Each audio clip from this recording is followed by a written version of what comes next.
সাইয়েদনা ওমর নাঙ্গা তরবারি নিয়ে বিশ্বনবীর মাথা কাটার জন্য বের হয়ে গেলেন।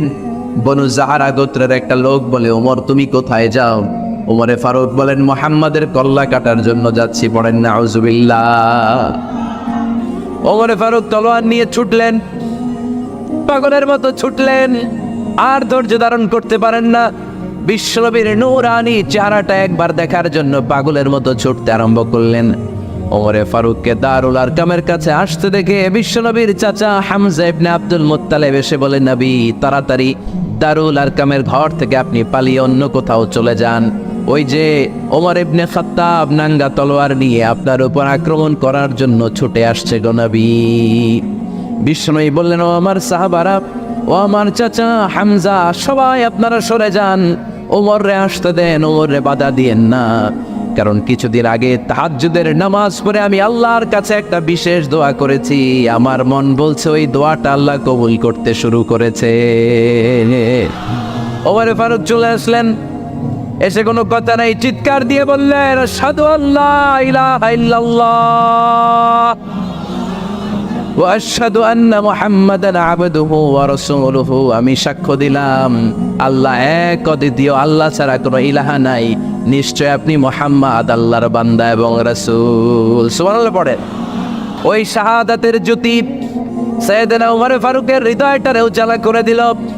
দুনিয়ার সব ভয়কে পেছনে ফেলে এক আল্লাহর ভয়কে অন্তরে ধারণ করে আওয়াজ করে বললেন, আশহাদু আল্লা ইলাহা ইল্লাল্লাহু ওয়াহদাহু লা শারীকা লাহু ওয়া আশহাদু আন্না মুহাম্মাদান আবদুহু ওয়া রাসূলুহু। পড়েন সুবহানাল্লাহ। এবার ওমরে ফারুক বিশ্বনবীর প্রশ্ন করলেন, নবী আলাসনা আলাল হক, আমি প্রশ্ন করি উত্তর দেন, আমরা কি সত্যের উপর নাই? বিশ্বনবী বললেন, বালা ওমর, আমরা এই সত্যের উপরে আছি। আমাদের কোরআন কি সত্য নয়? বিশ্বনবী বললেন, কোরআনও সত্য। আমাদের রব আল্লাহ কি সত্য নন? বিশ্বনবী বললেন, সত্য। ওমরে ফারুক বললেন, তাহলে ফিমাল ইখতিফা, তাহলে লুকিয়ে লুকিয়ে আর গোপনে দাওয়াতি কাজ কেন? আপনি সত্য নবী, কোরআন সত্য কিতাব, আমার রব আল্লাহ সত্য, আর আমি ওমর কালিমা পড়ে মুসলমান হয়ে গিয়েছি, তাহলে ফিমাল ইখতিফা, আর লুকিয়ে লুকিয়ে কোরআনের দাওয়াত দিবেন কেন? বের হন, মক্কার শহরের মাঝখানে চলে আসেন, চিৎকার করে আমরা আল্লাহর নামের ঘোষণা দেব। বিশ্বনবী ডেকে বললেন, না ওমর, এটা মাক্কি জীবন, ওমর এটা মাক্কি জীবন, এখানে দাওয়াতি কাজ করব লুকিয়ে লুকিয়ে, আস্তে আস্তে। আল্লাহ যখন আমাদেরকে বিজয়ী করে দিবেন তখন আমরা প্রকাশ্যে দাওয়াত দিলে কোনো সমস্যা নাই। সাইয়েদনা ওমর ফারুক বলেন, না ও নবী, আমার উপর ছেড়ে দেন, আমি দেখবো আপনি আমারে শুধু মক্কার জামিনে একটা মিছিল দেওয়ার অনুমতি দেন। কিসের অনুমতি? আল্লাহর নামের তাকবীর দেওয়ার অনুমতি দেন। বিশ্বনবী বললেন, ঠিক আছে, সাবধানে তাকবীর দিও। ওমর ফারুক সামনে দাঁড়িয়ে বললেন, মান আরাদা আন তাসকুলা উম্মু ইয়াতামা ওয়ালাদু তারমিলা যাওজাতুহু ফালিয়াসুদ্দানি। কে আছো? মান আরাদা আন তাসকুলা উম্মু, কে আছো মায়ের বুক খালি করতে চাও? ইয়াতামা ওয়ালাদু, কে আছো বাচ্চাগুলারে, সন্তানগুলারে ইতিম বানাতে চাও? তারমিলা যাওজাতুহু, কার এত বড় বুকের পাটা আছে দেখি, কে আছো স্ত্রীকে বিধবা বানাতে চাও? বুকের পাটা থাকলে আমি ওমরে থামাও, যদি সাহস থাকে আমি ওমরের মিছিল থামাও। ওমর ফারুক শুরু করলেন, আল্লাহু আকবার, আল্লাহু আকবার, আল্লাহু আকবার। স্লোগান দিতে দিতে সাইয়েদনা ওমর ফারুক কাবার গিলাফ যে স্পর্শ করলেন, ওমর ফারুকের এই স্লোগান কেউ থামাতে পারে নাই। কিয়ামত পর্যন্ত এই আল্লাহর নামের স্লোগান কেউ থামাতে পারবে না। চিল্লায় বলো ঠিক কি না? আজকে আমরা সাইয়েদনা ওমর ফারুকের জীবনী থেকে কিছু শিক্ষা আমাদের নিজেদের জন্য নিয়ে আমরা বাড়িতে ফিরবো। আল্লাহ তাআলা তিনটা ইমানি ধাক্কা ওনার হৃদয়ে দিয়ে ওনাকে ইসলামের জন্য কবুল করে নিয়েছেন। কয়টা ধাক্কা? এক নম্বর ধাক্কা হচ্ছে বিশ্বনবীর দোয়ার ধাক্কা। দোয়ার একটা ধাক্কা আছে না নাই? এটা বড় ধাক্কা, এটা ব্যালিস্টিক ক্ষেপণাস্ত্রের চেয়েও কড়া, মারাত্মক। মিসাইল হামলা করলে যেমনি লক্ষ্যবস্তু ভেদ করে, দোয়ার মতো দোয়া করলো দোয়া যে লক্ষ্যবস্তুতে আঘাত হানে, ঠিক কিনা? বিশ্বনবী দোয়া করলেন, আল্লাহুম্মা আইজ্জাল ইসলাম বিহাব্বির রাজুলাইনি ইলাইক। আল্লাহ, এই মক্কার দুইজন লোকের একজনকে তুমি কালিমার সুশীতল ছায়াতলে এনে দাও। দুইজন লাগবে না, কয়জন লাগবে? একজন। কারণ যুগ জামানা পাল্টে দিতে চাই না অনেকজন, এক মানুষ জানতে পারে জাতির জাগরণ। এক মানুষই বিপদকালে বাঁচায় কাফেলায়, ক্ষুদ্র ডিঙ্গি বাঁচায় জাহাজ অসীম দরিয়ায়। এজন্য জামানা পাল্টে দিতে লাগে কয়জন? এজন্য বিশ্বনবী আল্লাহর কাছে দোয়া করলেন, আল্লাহ মক্কার দুজনের একজন, দুজন চাই না, দুজনের যে কোনো একজনকে কালিমার শশীতল ছায়াতল এনে দাও। এক হলো ওমর ইবনুল খাত্তাব, হয়তো খাত্তাবের বেটা ওমরকে তুমি ইসলামের ভেতরে নিয়ে আসো, কিংবা আবি জাহাল ইবনে হিশাম, হিশামের বেটা আবু জাহেলকে তুমি মুসলমান বানায়া দাও। দুইজন চাইছেন নাকি একজন? হয় খাত্তাবের বেটা ওমর কিংবা হিশামের বেটা আবু জাহাল, দুজনের একজনকে আমার চাই। ওমরে ফারুকের জন্য দোয়াটা কবুল করে নিয়েছে কে? তাহাজ্জুদের নামাজ পড়ে বিশ্বনবী যখন দোয়া করলেন, এই দোয়া যে ওমরে ফারুকের হৃদয়ে একটা ধাক্কা মারল। সুবহানাল্লাহ পড়েন। বিশ্বনবী দোয়া করলেন, আল্লাহ হয় ওমরে ফারুককে আপনি এনে দেন, অথবা আবু জাহেলের মনটারে নরম করে দেন। ওমরে ফারুকের জন্য দোয়াটা কবুল করে নিল কে? এই দোয়ার একটা বরকত ওমরে ফারুকের হৃদয়ে ছুঁয়ে গেল। এক নাম্বার ধাক্কা। ধাক্কা সব একবারে দেওয়া যায় না, ধাক্কা একবারে দেওয়া যায়। প্রথম ধাক্কাটা গেল তিনি দোয়ার ধাক্কা। বিশ্বনবী দোয়া করলেন, ওই দোয়ায় ওমরে ফারুকের হৃদয়ে ছুঁয়ে গেল। এরপরে রব্বুল আলামিন ওমরে ফারুককে ধাক্কা মারলেন কোরআনের একটা সূরা দিয়ে। সূরাটার নাম হলো সূরাতুল হাক্কা। কি সূরা? আল হাক্কাতু ওয়াল হাক্কা ওয়া মা আদরাকা মাল হাক্কা। সূরা হাক্কা দিয়ে আল্লাহ একটা ধাক্কা মারলেন। ওই যে দোয়া করলেন বিশ্বনবী, দোয়ার পর সাইয়েদনা ওমর ফারুকের হৃদয়ের মধ্যে উথাল পাতাল শুরু হয়ে গেল। সব সময় লুকিয়ে লুকিয়ে বিশ্বনবীরে ফলো করে। বিশ্বনবী ডানে গেলে ওমরে ফারুক ডানে যায়, বিশ্বনবী বায়ে গেলে ওমরে ফারুক বায়ে যায়। বিশ্বনবী রাত্রিবেলা নামাজ পড়লে ওমরে ফারুক পেছনে লুকিয়ে লুকিয়ে বিশ্বনবীর কোরআন শুনে। বিশ্বনবী মসজিদুল হারামের পাশে দাঁড়িয়ে রাতের এশার সালাত আদায় করছিলেন। ওই টাইমে বিশ্বনবী সূরাতুল হাক্কা তেলাওয়াত করছিলেন। কোন সূরা? সূরাতুল হাক্কা বিশ্বনবী তেলাওয়াত করছেন। ওমরে ফারুক মন্ত্রমুগ্ধ হয়ে বিশ্বনবীর কণ্ঠের তেলাওয়াত শুনে। বিশ্বনবীর তেলাওয়াতের কণ্ঠ আমাদের কণ্ঠের মতো নাকি? বিশ্বনবীর কণ্ঠ কারি বাসাদের কণ্ঠের মতো? আহমদ বিন ইউসুফের কণ্ঠের মতো? আমার নবীর কণ্ঠের সুরের ঝংকারের সাথে পৃথিবীর কোনো কারি সাহেবের তুলনা চলবে? কত মধুর, কত সুন্দর, কত অসাধারণ তেলাওয়াত করতেন আমার বিশ্বনবী। একবার তেলাওয়াত শুনলে পাগল না হয়ে কেউ থাকতে পারতো না। বিশ্বনবী ওমরে ফারুককে দেখেন নাই। ওমরে ফারুক লুকিয়ে লুকিয়ে বিশ্বনবীরে ফলো করে। বিশ্বনবী এশার সালাতে সূরা হাক্কা তেলাওয়াত করতে আরম্ভ করলেন। তেলাওয়াত করতে করতে করতে করতে বিশ্বনবী সামনের দিকে যেতে লাগলেন। বিশ্বনবীর চমৎকার কণ্ঠের তেলাওয়াত শুনে ওমরে ফারুক মুগ্ধ হতে লাগলো। ওমরে ফারুক অবাক, কিরে এত সুন্দর শব্দের গাঁথুনি, এত সুন্দর বাক্য, এত সুন্দর অন্তমিল, এত সুন্দর কথা, এটা কবিতার মতো লাগে। মনে হয় মোহাম্মদ কবি হয়ে গেছে, কাব্য প্রতিভা দিয়ে নিজেই কবিতা বানাইছে। ওমরে ফারুক যখন মনে মনে ভাবলেন এগুলো মনে হয় মোহাম্মদ কবিতা পড়ে, মোহাম্মদ মনে হয় কবি হয়ে গিয়েছে। ইন দ্য মিন টাইম বিশ্বনবী তেলাওয়াত করছিলেন সূরা হাক্কা থেকে, ওয়ামা হুয়া বিকাউলি শাইরিন কলিলাম মা তুমিনুন। এই আয়াতের অর্থ হলো এটা কোনো কবির বানানো কবিতা নয়, তোমরা অল্প সংখ্যক লোকই এই কোরআনের উপরে ঈমান আনো। সুবহানাল্লাহ পড়ে। বিশ্বনবী ওমরে ফারুককে দেখছে নাকি? কথা কয় না, দেখেছে না? বিশ্বনবীর মতো তেলাওয়াত করে যাচ্ছে। ওমর ফারুক যখন মনে করলেন কিরে এই কথাগুলো এত সুন্দর, তেলাওয়াত করছিলেন, কোইন্সিডেন্টলি দৈবাত মিলে গিয়েছে। ও আয়াতের অর্থ ছিল এটা কোনো কবির বানানো কবিতা না, খুব অল্প সংখ্যকই তোমরা ঈমান আনো। এবার তো ওমর ফারুক আটকে উঠলেন। ঘটনা কি? আমি মনে মনে ভাবলাম মোহাম্মদ কবি, আর যেটা পড়তেছে এটা কবিতা, কিন্তু মোহাম্মদ আমার দেখেও নাই, কিন্তু বলতেছে এটা কবির বানানো কবিতা না। তাহলে মোহাম্মদ মনে হয় গণক হয়ে গেছে। কার মনে কি চলে না দেখেই বলতে পারে। নাউজুবিল্লাহ পড়বেন না? ওমর ফারুক এবার মনে মনে ভাবে মোহাম্মদ তাহলে কবি না, আগেরটা ভুল ধারণা আমি করেছি। মোহাম্মদ কবি নয়, মোহাম্মদ হলো গণক। আওয়াজ করে পড়েন না আউযু বিল্লাহ। মোহাম্মদ মানুষের মনে কি চলে গণনা করে সব টের পেয়ে যায়, সব বুঝতে পারে। বিশ্বনবী তখন যে আয়াতটা তেলাওয়াত করছিলেন সেটা হলো ওয়ালা বিকাউলি কাহিনিন কালিলাম মা তাযাক্কারুন। বিশ্বনবী তখন যে আয়াতটা তেলাওয়াত করছিলেন এই আয়াতের অর্থ হলো এটা কোনো গণকের বানানো কথা নয়, খুব অল্প সংখ্যক লোকই তোমরা উপদেশ গ্রহণ করো। বিশ্বনবী ওমর ফারুককে দেখে না, কিন্তু মিলে যাচ্ছে। ওই আয়াতের পরের আয়াতটা ছিল এটা গণকের বানানো কোনো গণনা নয়, খুব অল্প সংখ্যকই তোমরা ঈমান আনো। এবার তো ওমর ফারুক বেহুশ। হায় হায়, প্রথমে ভাবলাম কবিতা, সে পড়ে যাচ্ছে না কবির বানানো কবিতা না। এরপর মনে মনে ভাবলাম মনে হয় গণক, সে বলে না এটা গণকের বানানো গণনা নয়। তাহলে এটা কি? এটা কি কি এটা কি পড়ে মুহাম্মদ, যার কণ্ঠের তেলাওয়াত শুনলে মানুষ পাগল হয়ে যায়। বিশ্বনবী তখন পড়তে আরম্ভ করলেন তানজিলুম মির রাব্বিল আলামিন। এর মানে হলো এটা কবিতা না, এটা গণকের বানানো গণনা না, মানুষের বানানো কিচ্ছু না, এটা গোটা বিশ্বের রব আল্লাহ পাকের বাণী। সুবহানাল্লাহ পড়ে এই 2 নাম্বার ডোজ পড়লো। প্রথম ডোজ পড়ছে দোয়ার ডোজ। প্রথম ডোজ কিসের?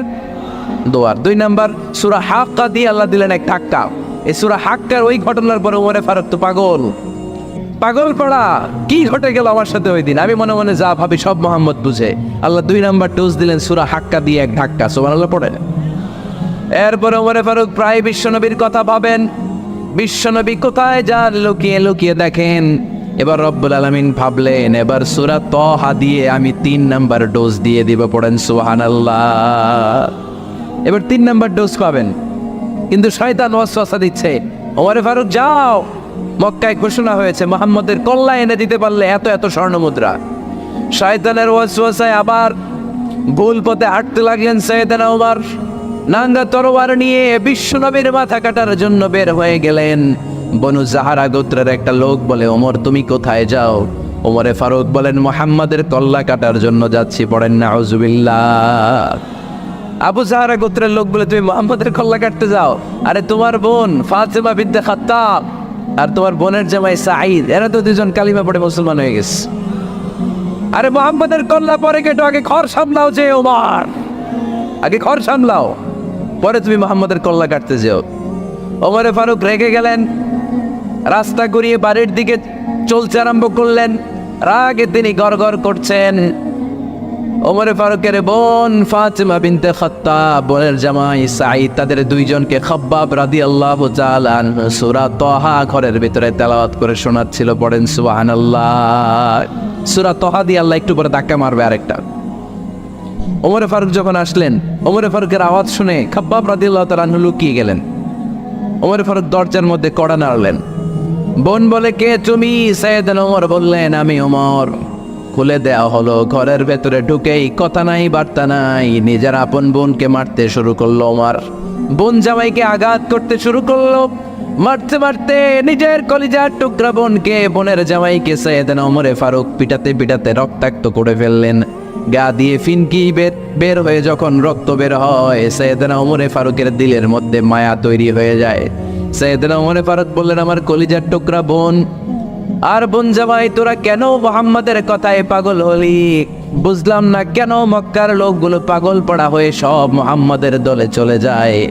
কি এমন কথা মুহাম্মদ তোদের শোনায়, কি এমন বাণী তোদের শোনায় যে বাণী শুনে সব তোরা মুহাম্মাদের দলে চলে গেলি? কি আছে মুহাম্মাদের কাছে? কি জাদুটা? কি জাদু পেলি সেখানে? আমার একটু দেখা। বোন ফাতেমা বলে না ভাই, ইন্নাকা রিজিস, তুমি নাপাক। লা ইয়ামাসসুহু ইল্লাল মুতাহহারুন, পাক পবিত্র না হয়ে আল্লাহর এই কালামে স্পর্শ করা যায় নাকি? আওয়াজ করে বলেন স্পর্শ করা যায়? ভাই তুমি গোসল করে আসো, তাহলে তোমার হাতে তুলে দিব, তুমি পড়লেই বুঝতে পারবা কি আছে আল্লাহর এই কোরআনে। সুবহানাল্লাহ পড়েন। সাইয়েদনা ওমর ফারুক গোসল করে আসলেন।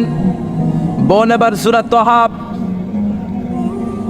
চামড়ার মধ্যে সূরাতু তাহার কিছু অংশ লিখে খাব্বাব রাদিয়াল্লাহু তাআলা আনহু লুকিয়েছিলেন ওনার হাত থেকে। সূরা তাহার অংশটা নিয়ে সাইয়েদনা ওমর ফারুকের বোন ওমর ফারুকের হাতে দিয়ে বলল ভাই তুমি আসার আগে এই অংশটা সবাই মিলে তেলাওয়াত করছিলাম। ওমরে ফারুকের হৃদয়টা তখন একেবারে নরম, কারণ আগে ধাক্কা খাইছে কয়টা, এবার দিবে সূরা তহার ধাক্কা।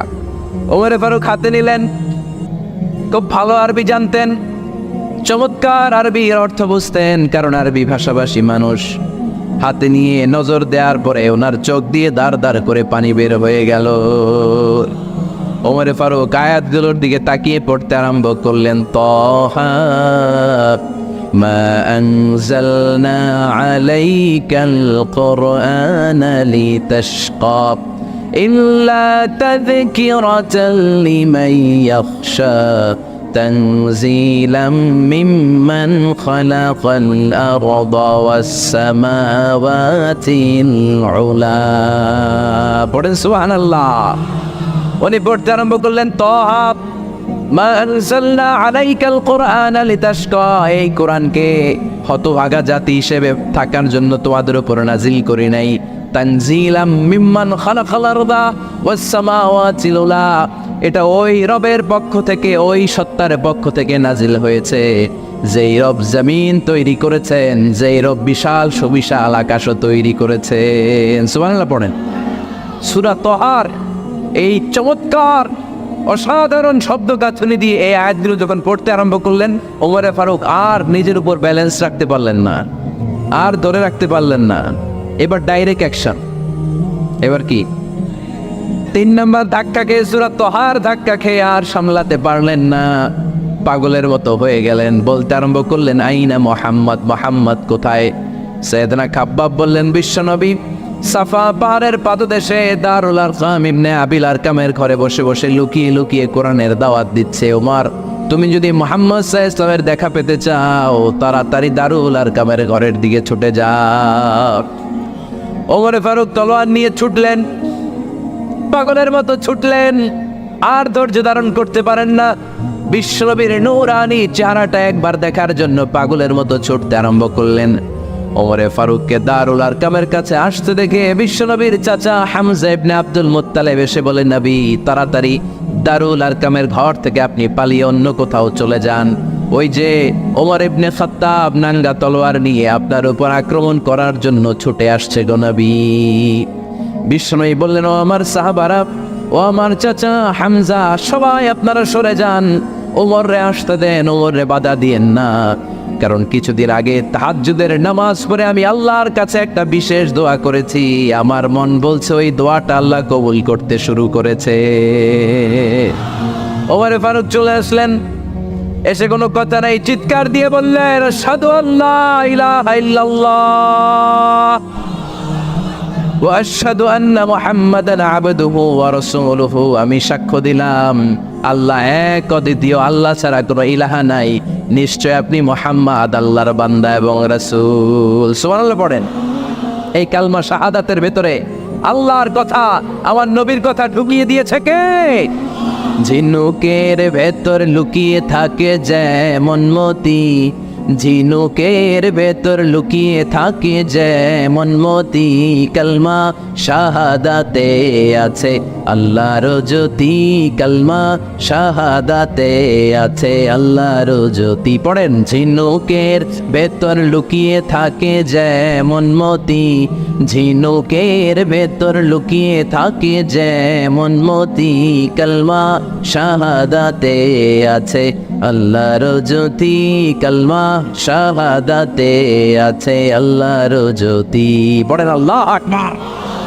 ওই শাহাদাতের জ্যোতি সাইয়েদনা ওমর ফারুকের হৃদয়টারে উজালা করে দিল। দুনিয়ার সব ভয়কে পেছনে ফেলে এক আল্লাহর ভয়কে অন্তরে ধারণ করে আওয়াজ করে পড়লেন, আশহাদু আল্লা ইলাহা ইল্লাল্লাহু ওয়াহদাহু লা শারীকা লাহু ওয়া আশহাদু আন্না মুহাম্মাদান আবদুহু ওয়া রাসূলুহু। পড়েন সুবহানাল্লাহ। 3টা ধাক্কা। প্রথম ধাক্কাটা দোয়া, দ্বিতীয় ধাক্কা হাক্কা, তৃতীয় ধাক্কা সূরা তহা। 3টা ধাক্কার মাধ্যমে সাইয়েদনা ওমর ফারুককে মুসলমানদের লিডার বানায় দিল কে? ওমর ফারুক কালিমা পড়ে মুসলমান হয়ে গেছে। মুসলিম সাহাবাদের মধ্যে আনন্দের বন্যা বয়ে গেল। বিশ্বনবী খুশি হয়ে গেলেন, আল্লাহ শুকরিয়া করলেন, আল্লাহ তুমি আমার দোয়া ফিরিয়ে দাও নাই, আমি বলেছি দুজনের একজনকে চাই, তুমি ওমরে ফারুককে দান করেছো, বলেন আলহামদুলিল্লাহ। এবার ওমরে ফারুক বিশ্বনবীর প্রশ্ন করলেন, নবী আলাসনা আলাল হক, আমি প্রশ্ন করি উত্তর দেন, আমরা কি সত্যের উপর নাই? বিশ্বনবী বললেন, বালা ওমর, আমরা এই সত্যের উপরে আছি। আমাদের কোরআন কি সত্য নয়? বিশ্বনবী বললেন, কোরআনও সত্য। আমাদের রব আল্লাহ কি সত্য নন? বিশ্বনবী বললেন, সত্য। ওমরে ফারুক বললেন, তাহলে ফিমাল ইখতিফা, তাহলে লুকিয়ে লুকিয়ে আর গোপনে দাওয়াতি কাজ কেন? আপনি সত্য নবী, কোরআন সত্য কিতাব, আমার রব আল্লাহ সত্য, আর আমি ওমর কালিমা পড়ে মুসলমান হয়ে গিয়েছি, তাহলে ফিমাল ইখতিফা, আর লুকিয়ে লুকিয়ে কোরআনের দাওয়াত দিবেন কেন? বের হন, মক্কার শহরের মাঝখানে চলে আসেন, চিৎকার করে আমরা আল্লাহর নামের ঘোষণা দেব। বিশ্বনবী ডেকে বললেন, না ওমর, এটা মাক্কি জীবন, ওমর এটা মাক্কি জীবন, এখানে দাওয়াতি কাজ করব লুকিয়ে লুকিয়ে আস্তে আস্তে। আল্লাহ যখন আমাদেরকে বিজয়ী করে দিবেন তখন আমরা প্রকাশ্যে দাওয়াত দিলে কোনো সমস্যা নাই। সাইয়েদনা ওমর ফারুক বলেন, না ও নবী, আমার উপর ছেড়ে দেন, আমি দেখব আপনি আমারে শুধু মক্কার জামিনে একটা মিছিল দেওয়ার অনুমতি দেন। কিসের অনুমতি? আল্লাহর নামের তাকবীর দেওয়ার অনুমতি দেন। বিশ্বনবী বললেন, ঠিক আছে, সাবধানে তাকবীর দিও। ওমরে ফারুক তাকবীর দেওয়ার জন্য লক্ষ্য খুঁজতে আরম্ভ করলেন। মুসলিম 11 জন সাহাবাকে খুঁজে পেলেন। কয়জন? ওমরে ফারুক বললেন, 11 জনই চলবে। 11 জনকে 2 লাইন করলেন। কয় লাইন? পিছনে 6 জন, সামনে 5 জন। পিছনের লাইনের নেতা বানিয়ে দিলেন বিশ্বনবীর চাচা হামজা ইবনে আব্দুল মুত্তালিবকে। প্রথম লাইনের 5 জনের নেতৃত্ব দিতে আরম্ভ করলেন সাইয়েদনা ওমরে ফারুক নিজেই। 2 লাইন তাকবীর দিতে জানলে বেশি মানুষ লাগে না, 10 জন দিয়ে গোটা বিশ্বটারে কাঁপিয়ে দেওয়া যায়। 11 জন, 6 আর 5। ওমর ফারুক সামনে দাঁড়ালেন। ওমর ফারুক সামনে দাঁড়িয়ে এবার আল্লাহর নামের স্লোগান দিবেন। ওমর ফারুক বললেন, আমরা খুব লম্বা চূড়া স্লোগান দেব না, খুব ছোট্ট, দারুল আরকামের ঘর থেকে কাবা ঘর পর্যন্ত, বাইতুল্লাহ পর্যন্ত, এতটুকু জায়গা আমরা তাকবীর দিতে দিতে সামনের দিকে এগোবো, পৃথিবীর কোনো শক্তি আমাদেরকে থামায় দিতে পারবে না। ওমর ফারুক তখন 1 বাক্যের একটা ভাষণ দিলেন। কয় বাক্যের? ওমর ফারুক সামনে দাঁড়িয়ে বললেন, মান আরাদা আন তাসকুলা উম্মু ইয়া জামা ওয়ালাদু তারমিলা যাওজাতুহু ফালিয়াসুদ্দানি। কে আছো? মান আরাদা আন তাসকুলা উম্মু, কে আছো মায়ের বুক খালি করতে চাও? ইয়া জামা ওয়ালাদু, কে আছো বাচ্চাগুলারে, সন্তানগুলারে ইতিম বানাতে চাও? তারমিলা যাওজাতুহু, কার এত বড় বুকের পাটা আছে দেখি, কে আছো স্ত্রীকে বিধবা বানাতে চাও? বুকের পাটা থাকে আমি ওমর রে থামাও, যদি সাহস থাকে আমি ওমরের মিছিল থামাও। ওমর ফারুক শুরু করলেন, আল্লাহু আকবার, আল্লাহু আকবার, আল্লাহু আকবার। স্লোগান দিতে দিতে সাইয়েদনা ওমর ফারুক কাবার গিলাফ যে স্পর্শ করলেন, ওমর ফারুকের এই স্লোগান কেউ থামাতে পারে নাই। কিয়ামত পর্যন্ত এই আল্লাহর নামের স্লোগান কেউ থামাতে পারবে না। চিল্লায় বলো ঠিক কি না?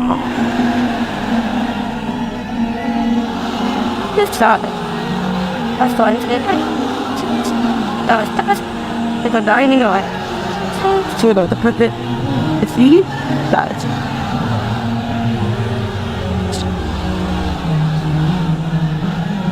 God, what? I know about it. I thought it was about how much. So I think this other day, but they didn't get out. Omar ফারুকের স্লোগান সেদিন মক্কায় কেউ থামাইতে পারছিল? আওয়াজ করে বলতে পারছিল? এখনো আল্লাহর নামের স্লোগান কেউ থামাই দিতে পারবে? কিয়ামত পর্যন্ত আমার রবের স্লোগান কেউ থামাতে পারবে? পারবে না। ওমর ফারুক স্লোগান দিলেন। আবু জাহেল, উতবা, শাইবা, ওয়ালিদ ইবনে মুগীরা আল্লাহু আকবার ধ্বনি শুনে বাইরে আসছে। কিরে এত বড় স্লোগান? আমাদের কাছ থেকে পারমিশন নেয় নাই, অনুমতি নেয় নাই। অনুমতি নেওয়া ছাড়াই স্লোগান শুরু। বের হয়ে দেখে মিছিলের সামনে ওমর। ওমর ফারুককে দেখে আবু জাহেল দিছে এক দৌড়, উতবা দিছে আরেক দৌড়, সাইবা দিছে বহু দৌড়। সুবহানাল্লাহ পড়বেন না?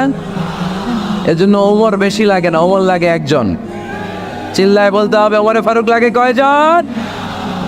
একজন। ওমরই গোটা বিশ্বের চেহারা পাল্টে দিতে সক্ষম। চিল্লায় বলেন ঠিক কিনা? গোটা বিশ্বে মুসলমানদের আছে করুণ অবস্থা। আমাদের কোনো সেন্ট্রাল লিডারশিপ নাই, আমাদের মুসলিম দেশগুলোর এক করে রাখবে, ভাইয়ের মতো রাখবে, আমাদের স্বার্থ নিয়ে কথা বলবে, এরকম নেতা আমাদের নাই, ঠিক কিনা? আমরা সেই ওমরে ফারুকের অপেক্ষায়, আমরা সেই ইমাম আল মাহাদির অপেক্ষায়, যার একটা হুঙ্কারের আহ্বানে গোটা বিশ্বের সব মুসলমান এক প্ল্যাটফর্মে চলে আসবে।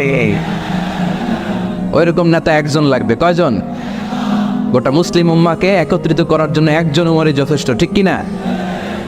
আবার বিশ্বনবী বলছেন, লা নাবিয়্যা বা'দি ওয়ালা রাসূলা, আমার পরে কোনো নবী নাই, আমার পরে কোনো রাসূল নাই, তবে লাউ কানা বা'দি নাবিয়্যুন লাকানা উমর, আমি নবীর পরে যদি নবী হওয়ার যোগ্যতা কারো থাকে, আমার ওমরের মধ্যে সেই যোগ্যতা আল্লাহ দিয়েছে। প্রভু তুমি বলেছ রাসূল দেবে না, বলনি দেবে না ওমর, বলনি দেবে না হামজা তারিক, খালিদ বিজয় সমর। প্রভু তুমি বলেছ রাসূল দেবে না, বলনি দেবে না ওমর, বলনি দেবে না হামজা তারিক, খালিদ বিজয় সমর। প্রভু তুমি বলেছ রাসূল দেবে না। আল্লাহু আকবার। একটা ওমর দরকার। কয়জন দরকার? কয়জন দরকার? এই পুরা উম্মাহ, মুসলিম উম্মার মধ্যে ওনার পজিশন নাম্বার 3। ওমর ফারুকের পজিশন নাম্বার 1 নম্বর পজিশন বিশ্বনবী সাল্লাল্লাহু আলাইহি ওয়াসাল্লাম। দ্বিতীয় পজিশন আবু বকর। আর 3 নম্বর পজিশন, সুবহানাল্লাহ পড়বেন না? আশারাতুল মুবাশশিরিনা বিল জান্নাহ, জান্নাতের সুসংবাদ প্রাপ্ত অনেক সাহাবার কথা হাদিসে পাওয়া যায়, কিন্তু এক হাদিসে আল্লাহ রাসূল সাল্লাল্লাহু আলাইহি ওয়াসাল্লাম 10 জন সাহাবীর কথা বলেছেন। ওই 10 জনের ভেতরে সাইয়েদনা ওমর ফারুক আছে না নাই? আবার ওমর ফারুক ছিলেন বিশ্বনবীর শ্বশুর। সাইয়েদনা ওমর ফারুকের কন্যা হাফসা রাদিয়াল্লাহু তাআলা আনহাকে বিশ্বনবী বিয়ে করে ওমর ফারুকের জামাই হয়েছেন, আর ওমর ফারুককে বিশ্বনবী শ্বশুর বানিয়েছেন। সুবহানাল্লাহ পড়ে। আগে জানতেন এটা? ওমর ফারুক রাদিয়াল্লাহু তাআলা আনহু যে বিশ্বনবীর শ্বশুর ছিল, এটা আজকে প্রথম জানলেন। কে দেখি? দেখছেন? অনেকেই জানে না। মাশাআল্লাহ, হাত নামান, আমরা জেনে নিব, জানতে কোনো সমস্যা নাই। 4 জন খলিফার 2 জন হচ্ছে বিশ্বনবীর মেয়ের জামাই, বাকি 2 জন হচ্ছে বিশ্বনবীর শ্বশুর। সাইয়েদনা উসমান রাদিয়াল্লাহু তাআলা আনহুর কাছে বিশ্বনবী সাল্লাল্লাহু আলাইহি ওয়াসাল্লাম 2 কন্যাকে বিয়ে দিয়েছেন। বিশ্বনবী সাল্লাল্লাহু আলাইহি ওয়াসাল্লাম মোট কন্যা 4 জন। কয়জন? বড় মেয়ের নাম যায়েনব রাদিয়াল্লাহু তাআলা আনহা, ওনার স্বামীর নাম ছিল আবুল আস ইবনে রাবি'। তারপরের মেয়ের নাম হচ্ছে উম্মে কুলসুম, ওনাকে বিয়ে দিয়েছিলেন বিশ্বনবী সাইয়েদনা ওসমান রাদিয়াল্লাহু তাআলা আনহুর সাথে। উম্মে কুলসুম রাদিয়াল্লাহু তাআলা আনহার ইন্তেকালের পরে আরেক মেয়ে রুকাইয়াকে বিশ্বনবী সাইয়েদনা ওসমানের কাছে আবার বিয়ে দিয়ে দিলেন। সুবহানাল্লাহ পড়ে।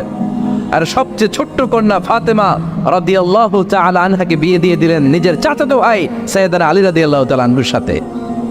তার মানে সাইয়েদনা ওসমান আর সাইয়েদনা আলী ছিল বিশ্বনবীর মেয়ের জামাই, ঠিক কিনা?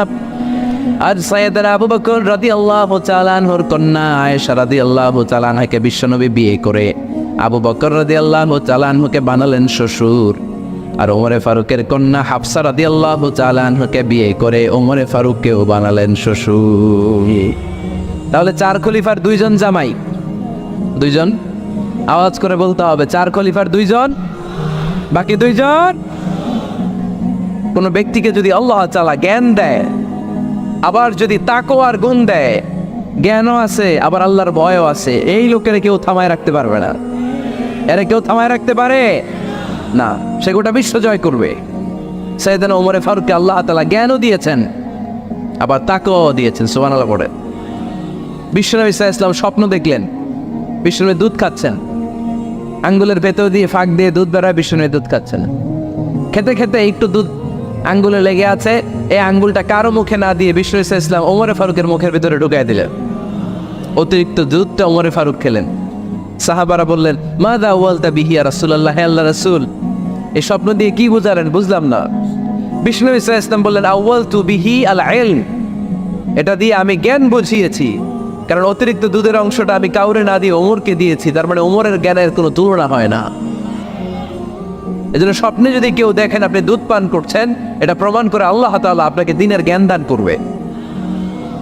আবার বিশ্বনবী সাল্লাল্লাহু আলাইহি ওয়াসাল্লাম আবার আরেক রাতে স্বপ্ন দেখলেন সাহাবারা লাইন ধরে বিশ্বনবীর সামনে দাঁড়ানো, কোন সাহাবার জামা নাভি পর্যন্ত, কোন সাহাবার জামা হাঁটু পর্যন্ত, কোন সাহাবার জামা টাকনো পর্যন্ত, কোন সাহাবার জামা আরো ছোট, কিন্তু ওমরে ফারুকের জামা বিশ্বনবী দেখলেন এত বড়, টেনে হিচড়ে হিচড়ে বিশ্বনবীর সাথে চলছে। সুবহানাল্লাহ পড়বেন না? সাহাবারা বললেন মাযা ওয়ালতা বিহি ইয়া রাসূলুল্লাহ, এ আল্লাহর রাসূল এটা দিয়ে আপনি কি বোঝাতে চাইলেন? বিশ্বনবী বললেন আউয়ালতু বিহি আত-তাকওয়া, এটা দ্বারা আমি দিনদারি বোঝালাম, তাকওয়া বোঝালাম। সুবহানাল্লাহ পড়েন। বিশ্বনবী দেখলেন কোন সাহাবার জামা এতটুকু, কোন সাহাবার জামা এত লম্বা, কোন সাহাবার জামা পা পর্যন্ত লম্বা। আর সাইয়েদনা ওমরে ফারুককে দেখলেন ওনার জামা এত লম্বা, ওমরে ফারুক টেনে হিচড়ে জামা নিয়ে চলতেছে। বিশ্বনবী বুঝাতে চাইলেন ওমরের যেহেতু জামা লম্বা, ওমরের ভেতরে আল্লাহর ভয়, দিনদারিও খুব বেশি, চিল্লায় বলেন ঠিক কিনা?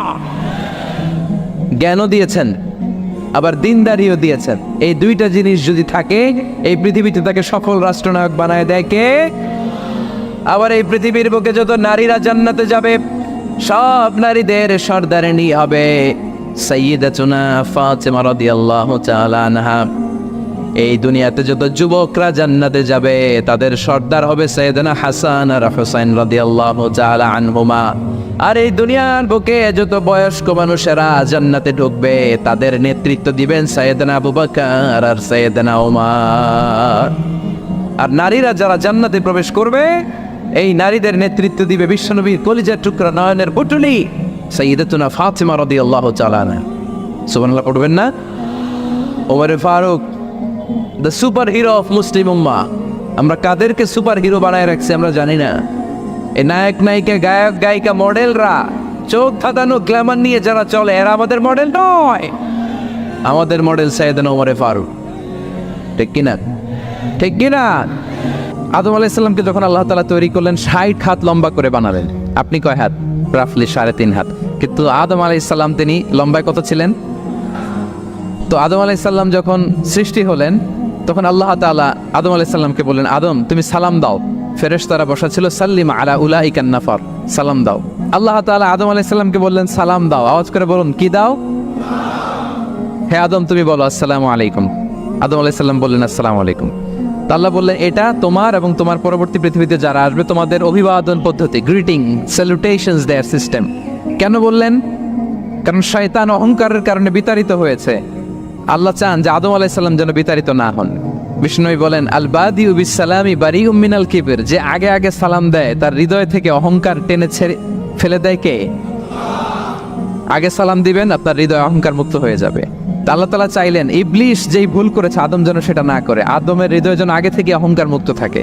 তাই সৃষ্টির পরে আল্লাহ তাআলা আদম আলাইহিস সালামকে বললেন আদম তুমি সালাম দাও, পড়েন আল্লাহু আকবার। তাহলে পারস্পরিক ভালোবাসা আর হৃদ্যতা বাড়ানোর 1 নম্বর পদ্ধতি হচ্ছে সালাম। 1 নম্বর পদ্ধতি কি? আগে দিবেন না পরে? অনেকে বসে থাকে যে আমার আগে দেখ। আমি তো বাইরে দেখলাম খুব ঠান্ডা, যে এইখানে এত ক্রাউড, আমি তো ঘামতেছি। আগে দিবেন না পরে? বাসায় যে এখন আসতে হয়ে গেছে সাউন্ড। আচ্ছা ভাবিরাও উপরে আছে, দুই পক্ষে আমার ব্যালেন্স করে বলতে হবে। ভাবিরা ট্রাই করবেন ভাবিরা যেন আগে দিতে পারেন, ভাইরা আপনারাও ট্রাই করবেন আপনারা যেন আগে দিতে পারেন। সালাম নিয়ে আমরা কম্পিটিশন করব কে কার আগে দিতে পারে, ঠিক কিনা? আমি আপনাদেরকে আবারও সালাম দিচ্ছি, আসসালামু আলাইকুম ওয়া রাহমাতুল্লাহ।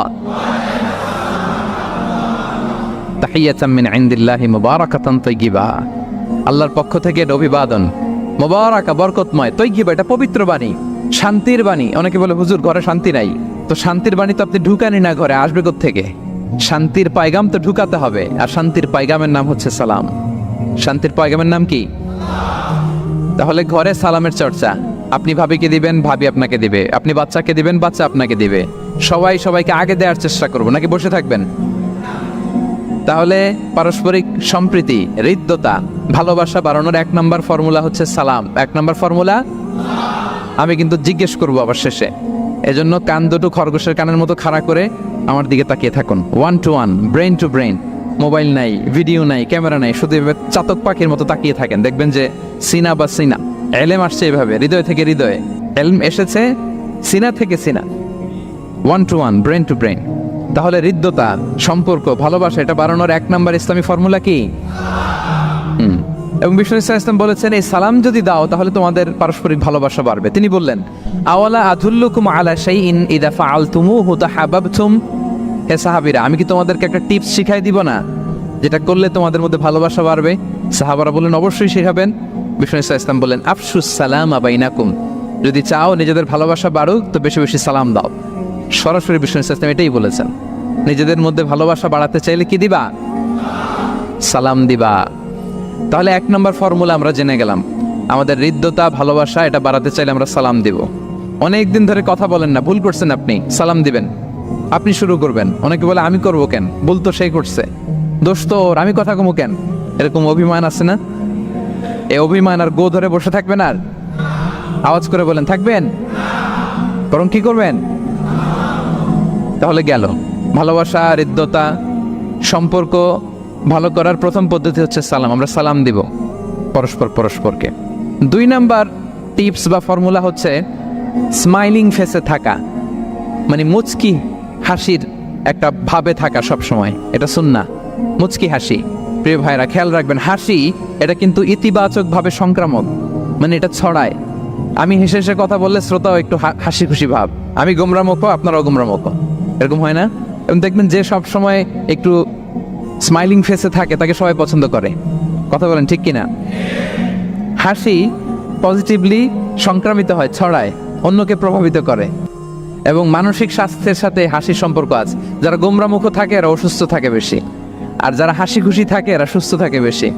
এজন্য হাসবেন তো, নাকি চেহারা গোমরা করে রাখবেন? এ দেখছেন সবার মধ্যে একটা হাসি হাসি ভাব চলে আসছে, আলহামদুলিল্লাহ বলেন। তাহলে পারস্পরিক সম্প্রীতি, ভালোবাসা বাড়ানোর পদ্ধতি হচ্ছে কারোর সাথে কথা বললে, দেখা হলে আমরা একটা স্মাইলিং ফেসে থাকবো, মুচকি হাসি। হাসি 3 ধরনের আমার ক্যাপটাউনের ভাইরা। কয় ধরনের? একটা হচ্ছে কফকাহা, অট্ট হাসি, এটা জায়েজ নাই। এই যে আমরা ছোটবেলায় আলিফ লালার মধ্যে আলিফ লালার দত্ত হা হা হা হা করে একটা হাসি দিত না? এই হা হা হা করে এই হাসি দেয়া যাবে, উদাহরণ দেওয়ার জন্য আমি বললাম আর কি। আচ্ছা, আরেকটা হচ্ছে আদ্দেহেক। আদ্দেহেক মানে স্বাভাবিক হাসি, একটু দাঁত দেখা যায়, এটা জায়েজ, এটা দেয়া যাবে। সবচেয়ে ভালো অ্যান্ড রেকমেন্ডেড অ্যান্ড সুন্নাহ হচ্ছে তাবাসসুম, মুচকি হাসি। আল্লাহু আকবার। বিষ্ণু ইসলামের চেহারা মুবারকের মধ্যে সব সময় মুচকি হাসির একটা রেশ তো ওনার ঠোঁটে লেগেই থাকতো। সাহাবী আব্দুল্লাহ ইবনে হারিস রাদিয়াল্লাহু তাআলা আনহু বর্ণনা করেন, তিনি বলেন মা রাআইতু আহাদান আকসারা তাবাসসুমান মিন রাসূলিল্লাহি সাল্লাল্লাহু আলাইহি ওয়াসাল্লাম। তিনি বলেন আমি আমার জীবদ্দশায়, আমার জীবনে রাসূল সাল্লাল্লাহু আলাইহি ওয়াসাল্লামের চেয়ে বেশি কাউকে মুচকি হাসি অবস্থায় থাকতে দেখি নাই। সব সময় মুচকি হাসি, একটা স্মাইলিং ফেস। এবং আপনি আপনার ভাইয়ের দিকে তাকিয়ে মুচকি হাসি যদি দেন, বিষ্ণু সাল্লাল্লাহু আলাইহি ওয়াসাল্লাম বলেন তাবাসসুমুকা ফি ওয়াজহি আখিকা সাদাকা, your smile to your brother it's a charity. তুমি তোমার ভাইয়ের দিকে তাকিয়ে যে মুচকি হাসি দাও, এটা দিলেও সাদাকার সওয়াব হয়ে যায়। আপনি দিলেন হাসি, আমলনামায় যুক্ত হলো কি? সাদাকা। এবং বিষ্ণু সাল্লাল্লাহু আলাইহি ওয়াসাল্লাম বলেছেন তুমি কোনো কাজকে লা তাহকিরান্না মিনাল মা'রুফি শাইআ, কোনো কাজকে ছোট করে দেখবে না, কোনো নেক আমলকে। যদিও তুমি তোমার ভাইয়ের চেহারার দিকে মুচকি হাসি দিয়ে তাকাও, এটাও সাদকা দেওয়ার সওয়াব। তাহলে আমরা কারোর সাথে যখন কথা বলবো, দেখা হবে, আমরা একটা স্মাইলিং ফেসে থাকবো, গোমরা মুখে থাকবো না। কি বলেন, পারা যাবে? সব সময় স্মাইলিং ফেস, মুচকি হাসি। বিষ্ণু ইসলাম মুচকি হাসতেন। যে মুচকি যারা হাসি তাদেরকে সবাই পছন্দ করে। মুখটা যদি গোমরা করে কেউ রাখে, দেখতে ভাল লাগে, কথা বলতে ভাল লাগে। দেখবেন অনেক বড়দেরকে বাচ্চারা ভয় পায়, কাছে যায় না। কেন বলেন তো? গম্ভীর থাকে। আবার অনেক মানুষের কাছে তাকে দেখলেই বাচ্চারা দৌড়ে কোলে কোলে উঠতে যায়, আছে না নাই? Smiling face. এই যে আমাদের শেখ মঈনুদ্দিন আজকে আমার সাথে একটা সফরে ছিল, দেখি যেই বাচ্চাকেই দেখে বলে come on come on, give me hug, give me hug. তো এই মানুষকে বাচ্চারা ভালো না বেসে পারবে? সুবহানাল্লাহ, এরকম হইতে হবে। বিষ্ণু ইসলামকে বাচ্চারা দেখলে খুব খুশি হতো, কোলে বসতে চাইতো। এক বাচ্চা তো কোলে বসে পেশাবি করে দিছে, সুবহানাল্লাহ পড়বেন না? বিষ্ণু ইসলাম নাতনিদেরকে কোলে নিয়ে নফল নামাজ পড়তেন। উমামা বিনতে যায়েদ, উমামা বিনতে যায়নাব, বিষ্ণু ইসলামের কন্যা জাইনাবের মেয়ে, মানে বিষ্ণু ইসলামের নাতনি উমামাকে নিয়ে বিষ্ণু ইসলাম একবার নফল নামাজ পড়েছেন।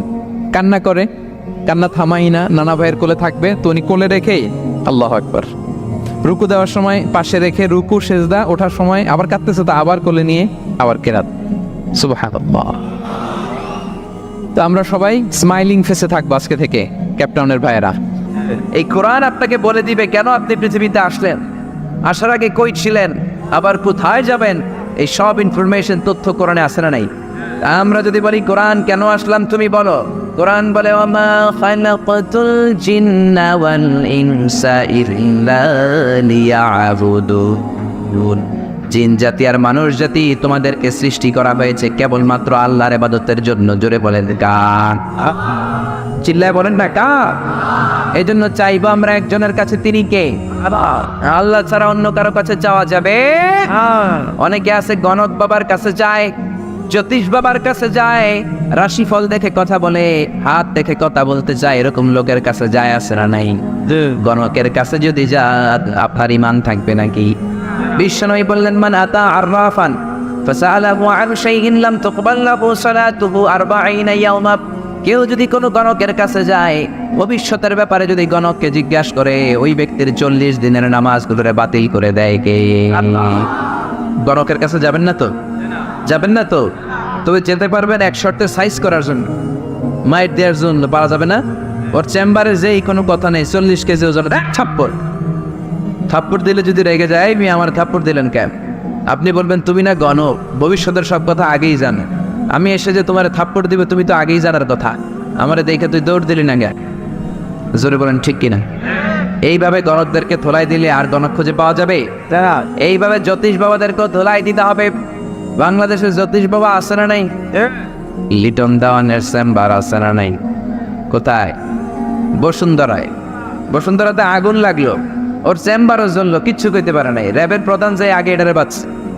তুই বেটা বাংলাদেশের মানুষের ভাগ্য বলে দেশ, বসুন্ধরায় তোর চেম্বারে আগুন লাগছে, আগে গলি না কেন? সুবহানাল্লাহ কইবেন না? এইভাবে যদি যুক্তি তর্ক দিয়ে, কোরআন দিয়ে, হাদিস দিয়ে বুঝিয়ে বুঝিয়ে এক একটারে শান্টিং করা শুরু করে দেন, বাংলার জামিনে কোনো গণক বাবার, জ্যোতিষ বাবার চেম্বার থাকবে? এজন্য খবরদার, এদের কাছে যাওয়া যাবে না। আবার তোর রাশিফল দেখে বলবে আপনার কুত্তা রাশি, আপনার বউ নিয়ে গেলে বলবে তোর বউয়ের বিলাই রাশি, বাচ্চা নিয়ে গেলবে বলবে ইন্দুর রাশি, আবার বলবে হাতটা দেখা, হাতের মধ্যে ভাগ্য আছে, সব বলে দেব। ভুয়া কথা, ঠিক না? হাতে কোনো ভাগ্য নাই, ভাগ্য থাকে লৌহে মাহফুজে। কে বলছেন? কে বলছেন? হাতে কেমনে ভাগ্য থাকে? কারো হাতে কোনো ভাগ্য নাই, কারণ ভাগ্য তো তারও আছে যার হাত নাই। জোরে কোন ঠিক কিনা? অনেক লোক হাত ছাড়া পা ছাড়া জন্মায় না? তো যেই লোকটার হাত নাই, ওই লোকটার ভাগ্য আছে না নাই? সব কিছু লৌহে মাহফুজে লিখে রেখেছেন কে? সে আল্লাহ বললেন ওমা খালাকাতুল জিন্না ওয়াল ইনসা ইল্লা লিয়াবুদুন। জিন জাতি মানব জাতিকে একটা কারণে তৈরি করলাম, সেটা হলো আমার ইবাদতের জন্য। জোরে বলেন ঠিক কিনা? এজন্য চাইবো আমরা একজনের কাছে, তিনি কে? আল্লাহ। একদল আছে নামাজে আসলে মসজিদে যায়, মসজিদ থেকে বের হয়ে খাজা বাবার কাছে যায়, আছে না নাই? কেউ ফিরে না খালি হাতে, খাজার তোর দরবারেতে, বলে না? এটা বললে আপনার ইমান থাকবে?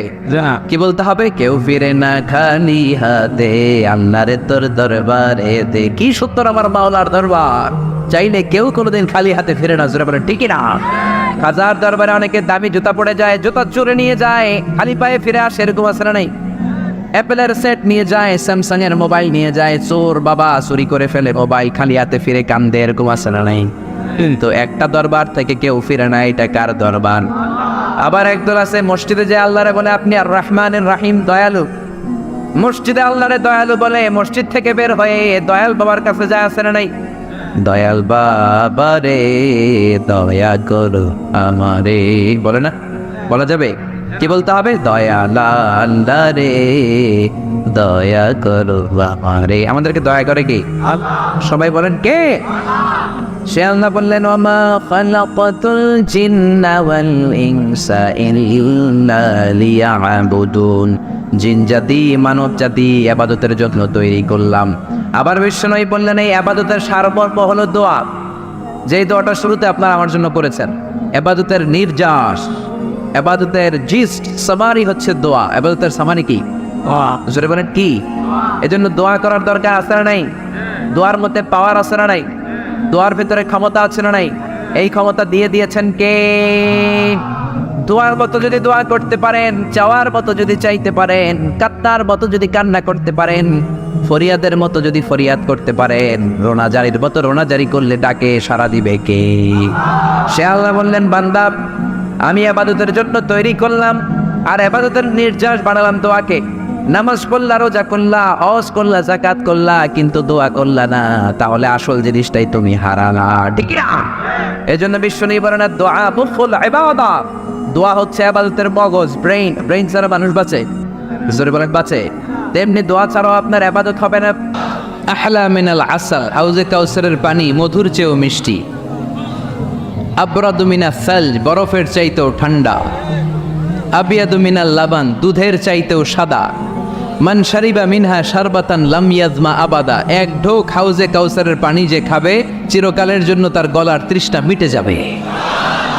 ওই হাউজে কাউসার বিশ্বনবীকে দিয়ে বিশ্বনবীর মর্যাদা বাড়িয়েছে কে? আবার আল্লাহ বললেন, নবী, পৃথিবীর অনেক নবীকে আমি নৈতিক বিজয় দান করেছি, কিন্তু সবাইকে আমি রাজনৈতিক বিজয় দান করি নাই। আপনাকে আমি এমন নবী করে দুনিয়ার বুকে পাঠিয়েছি, আপনাকে আমি নৈতিক বিজয় দান করেছি, পাশাপাশি রাজনৈতিক বিজয়ও দান করেছি। সুবহানাল্লাহ পড়েন। বিশ্বনবী একাধারে যেমনি মসজিদে নববীর ইমাম ছিলেন, পাশাপাশি মদিনার রাষ্ট্রের প্রেসিডেন্ট ছিলেন, ঠিক কিনা? তার মানে ইমাম বা নেতা এমন হওয়া দরকার যে নামাজও পড়াতে পারে, আবার সমাজও শাসন করতে পারে, ঠিক কিনা? এমন নেতার দরকার আছে না নেই? এজন্য বিশ্বনবী বললেন, রাব্বি আদখিলনি মুদখালা সিদকিন ওয়া আখরিজনি মুখরাজা সিদকিন ওয়াজআলনি মিন লাদুনকা সুলতানান নাসীরা। ও আল্লাহ, আপনি আমারে সত্যতার সাথে মক্কায় রাখেন, বের করলেও সত্যতার সাথে বের করেন, আর আপনি আমাকে বিজয়ী শক্তি দান করেন। বিজয়ী শক্তি, রাজনৈতিক শক্তি বিশ্বনবী আল্লাহ তাআলার কাছ থেকে দোয়া করে চেয়ে নিয়েছেন। চিল্লায় বলেন ঠিক কি না? রাজনৈতিক শক্তির দরকার আছে না নাই? দরকার আছে? তা আস্তে করে বললেন কেন? রাজনৈতিক শক্তি থাকার দরকার আছে না নাই? দেখেন, বাংলাদেশ সৃষ্টি হয়েছে কত সালে বলেন? কত সাল? বাংলাদেশের বার্থডে কবে? 1971-এ। এই 71 সালের পর থেকে আমাদের বাংলাদেশে সুদ আছে না নাই? কিন্তু সুদের বিরুদ্ধে ওয়াজ আছে না নাই? আলেম ওলামারা আজীবন সুদের বিরুদ্ধে ওয়াজ করছে। আমরা ওয়াজ আগে করতাম, এখন করতেছি, সামনেও করব, মাগার সুদ মরবে না। এর কারণ যেটা আইন করে প্রণয়ন করা হয় ওইটা ওয়াজ করে মারা যায় না, ওইটারে আইন করে নষ্ট করতে হয়। চিল্লায় বলেন ঠিক কি না?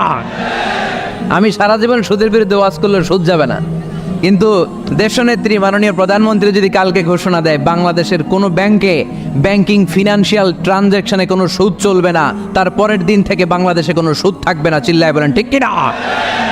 এজন্য সাইয়েদনা ওমর ফারুক বলতেন, ইন্নাল্লাহা লা ইয়াযাউ বিল কুরআন মা ইয়াযাউ বিস সুলতান। আল্লাহ মাঝে মাঝে ক্ষমতার মাধ্যমে এমন কিছু করে যেটা আল্লাহ কোরআনের মাধ্যমেও করে না। চিল্লায় বলেন ঠিক কি না? কালকে যদি ঘোষণা হয়ে যায় 5 ওয়াক্ত নামাজ যদি না পড়া হয় 5 বেত। কয় বেত? চেয়ারম্যান না পড়লে চেয়ারম্যানের পিছনে 5 বেত, এমপি না পড়লে এমপির পিছনে 5 বেত। কথা বলেন? মাননীয় প্রধানমন্ত্রী যদি এটা ঘোষণা দিয়ে দেয় যে কালকে থেকে নামাজ না পড়লে 5 বেত, এটা সবার জন্য এই আইন। একটা বেনামাজি খুঁজে পাওয়া যাবে? সব কই দৌড়াবে? মসজিদে অজু থাকলেও দৌড়, না থাকলেও দৌড়। কারণ মায়ের উপরে কোনো ওষুধ আছে? কথা বলেন? কারণ মায়েরে ভিটামিন আছে, মায়েরে কি আছে? এজন্য ইন্নাল্লাহ লা ইয়াযাউ বিল কুরআন মা ইয়াযাউ বিস সুলতান। মাঝে মাঝে আল্লাহ ক্ষমতা দিয়ে এমন কিছু করে যেটা মাঝে মাঝে আল্লাহ কোরআন দিয়েও করে না। এজন্য অনেক নবীকে নৈতিক বিজয় দান করলো। বিশ্বনবীকে শুধু নৈতিক বিজয় নয়, পাশাপাশি রাজনৈতিক বিজয়ও দান করেছে কে? 3টা নেয়ামতের ঘোষণা দিয়ে আল্লাহ বললেন, আলাম নাশরাহ লাকা সাদরাকা ওয়া ওয়াদা'না আনকা বিজারাক আল্লাযী আনকাদা যাহরাক ওয়া রাফা'না লাকা যিকরাক। পড়েন সুবহানাল্লাহ। নবী হে, আপনার মর্যাদা আমি অনেক বাড়িয়েছি। আপনার কথা শুধু মুসলমানেরাই বলে না, হিন্দুরাও বলে। আছে না নাই? গতকাল এক হিন্দু ভাই আমার হাতে হাত রেখে শাহাদা বাক্য পাঠ করে গাজীপুরে মুসলমান হয়ে গেছে। বিশ্বনবীর কথাগুলো যখন তারা শোনে, তারা নিজেদেরকে ধরে রাখতে পারে না। আপনারা মহাত্মা গান্ধীর নাম শুনেছেন? তিনি ভারতের অবিসংবাদিত নেতা, বিশ্বনবীর ব্যাপারে কমেন্ট করেছেন যে এরকম নেতা পৃথিবীতে আর দ্বিতীয়টা কখনো হবে না। মহাত্মা গান্ধী কি মুসলমান না হিন্দু? গোটা বিশ্বের খ্রিস্টানরা বিশ্বনবীকে নিয়ে এখন মাতোয়ারা। মাইকেল এইচ হার্ট, খ্রিস্টান, একটা বই লিখে গোটা বিশ্ব কাঁপিয়েছেন, দি 100 a ranking of the most influential people and person in the world। পৃথিবী কাঁপানো 100 জন মনীষীর জীবনী নিয়ে একটা বই তিনি করেছেন। এই 100 জন মনীষীর জীবনীর মধ্যে যাকে নাম্বার 1 তিনি করেছেন, তিনি হচ্ছেন আমার নবী, আপনার নবী, পেয়ারা নবী, বিশ্বনবী মুহাম্মদুর রাসূলুল্লাহ সাল্লাল্লাহু আলাইহি ওয়াসাল্লামের। মাইকেল এইচ হার্ট কি মুসলমান? সে একজন খ্রিস্টান। তার মানে ওয়ারাফা'না লাকা যিকরাক, বিশ্বনবীর সম্মান শুধু আমাদের মুখ দিয়ে প্রচারিত হয় না, ইহুদি, খ্রিস্টান, বৌদ্ধদের মাধ্যমেও বিশ্বনবীর সম্মানকে বাড়িয়ে দিচ্ছে কে?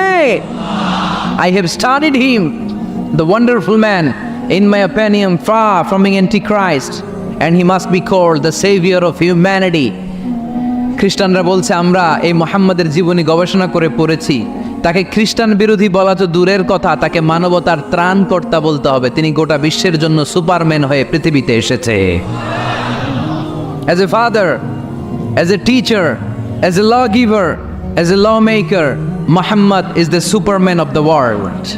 স্বামী হিসেবে, পিতা হিসেবে, নেতা হিসেবে, নবী হিসেবে মুহাম্মদ ইসলাম সাধারণ কোনো মানুষ নয়, তিনি গোটা বিশ্বের জন্য সুপারম্যান হয়ে পৃথিবীতে আগমন করেছে। ওয়ারাফা'না লাকা যিকরাক, নবী দুশ্চিন্তা করবেন না, টেনশন করবেন না, আমি আপনার সম্মানকে বাড়িয়ে দেব। এই 3টা নেয়ামতের বর্ণনা সূরা ইনশিরাহের ভিতরে বর্ণনা করলেন কে?